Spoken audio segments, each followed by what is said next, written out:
Hi again. Happiness tip number 5 is being kind. I remember one of the greatest spiritual gurus I've heard has said that the symptom of someone who's worked on themselves and who's developed spiritually is that they'll have kindness in their life and show kindness. Because it's one of the most wonderful things to receive and also to offer others is kindness. What does it mean to be kind? Kindness is an interesting word, isn't it? It's like being nice but not being false. It's a lovingness or a givingness. It's a gentleness and an acceptance.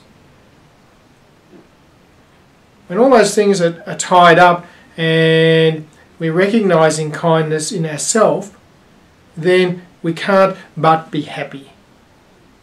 But before we get to that, we have to work on ourselves and developing kindness to ourselves.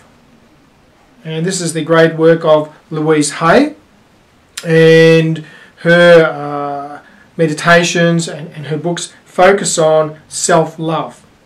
And it's only through self-love that we reach kindness. Now, if you're like me, you may have grown up with parents who were judgmental and said do this and do that, and school teachers who said do this and do that, and you sort of take that on. And so to myself, I am the worst judge. I give myself the hardest time. So learning to be kind has to start with me and through awareness of my self-judgments. The symptom of developing kindness will be when my self-talk, my inner self-talk, becomes less negative, less self-critical, and more accepting and more gentle. So I encourage you to develop, first of all, step 1, an awareness of your inner self-talk. Those times when you're not so kind to yourself. Those times when you think, oh, I'm ugly, I'm not good enough, have to live up to this image, have to be this, have to be that. Should have done this, should have done that. Become aware of that inner self-talk. Step 2, notice when that happens, if more stress comes with it or less stress. And my guess is more stress comes with it. Stress and anxiety comes with that inner self-talk, negative or judging self-talk. So step 3 really is the answer in getting into self-love is not really doing anything but that. Step 1 and 2, which is becoming aware and noticing. Might sound a bit strange, but as soon as you start noticing, I am being hard on myself, I'm being critical, I'm not being very kind to myself. As soon as you start noticing that, then it'll start to shift. You don't really have to do anything. It's a matter of sort of recognizing, and then there's a letting go happens through, this is more stressful to keep this up than to not do it. And that's when the love starts to develop within. And sometimes that can take a while. In my counselling work with people, I've been working with people for a long time, many years, we have to get to that point of, I remember, long patterns of self-judgment and lack of kindness, and it's just about seeing that pattern, and the pattern will break. The string will untangle the knot. Just start it pulling apart a little bit and it'll untangle. So good luck with being kind. And you'll notice, finally you'll notice that kindness starts happening when you do little things for yourself. So I encourage you to put some action in to be kind to yourself. A little treat, and that doesn't mean necessarily going out and buying a block of chocolate, because that may not be very kind to your weight or your health, I don't know. It may be or maybe not. It might be saying no to sweets or foods or whatever.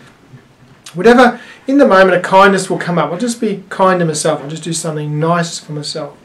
So do something nice for yourself, because as you develop that, then that will then outflow to other people, and you'll be like a happiness magnet. A happiness magnet, I promise you. Happiness tip number 6 is be optimistic. This is sort of like be positive, but the thing about being positive is if you have a lot of inner self-talk and it's negative, then it's very hard to be positive. It's sort of like you're just trying to be nice and overcome the habit of being negative. Whereas be optimistic is like, okay, I'm just going to have the attitude of no matter what happens, something good's going to come out of it. And underlying being optimistic is a sense of trust or faith in life. Sense of trust that it's going to work out. Now, often we have experiences which are very so-called negative, or they're very traumatic, and we can turn that into a negative, and like illness or relationships end, or we lose our job. And many times I've heard this, people say, oh, I've lost my job, it's the end of the world. Now this is where our mind gets into attachment. We're attached to things being a certain way. And often in the journey of life, and my experience myself and with other people, the journey is about often we get attached to things and life challenges to let go of that attachment, to go deeper, to be in that place of non-attachment where we can just allow things to happen. So when I'm in that space, which is often a bit tricky, because it's okay to be attached, it's okay to like things and to want things in my life and to have things, good around me. But when I'm in that place of just allowing and not being so attached, then I can be optimistic that no matter what happens is going to be the right thing for me. No matter what is happening, it's going to work out okay. Sometimes my mind will come up with a story, it's not going to work out, it's not going to be okay. And then I'll fall into the opposite of happiness, which is unhappiness or stress or depression. So being optimistic, first of all, is recognizing step one is where I'm not optimistic. And this is tapping into the thoughts in the mind where I am constantly being negative or judging, and when I'm not being optimistic. And that's okay. And that's the first step, is to recognize, have self-awareness around those habits of mind. And then the second step is, once I become aware of those, just to see how that impacts on myself, whether I have more stress or anxiety, as I've spoken about previously. And then it'll start to untie a little bit. And when I start to recognize, well, I sort of have this attachment to happiness or my life being a certain way, and when I let go of that story that has to go this certain way, and like a previous tip, I become more open, then I can become more optimistic about what's happening. Not become so much negative to other people or stressed out, but just be filled with, okay, I can be optimistic. So becoming aware of mental habits and that's negative self-talk is really, really important. And it's not about being false, it's not about I have to put on optimism. It's just looking at the bright side of life. I've noticed people who live a long time will have a sense of humour around life and not take it so seriously and be always sort of optimistic towards life. Oh, it's another day, it's another opportunity.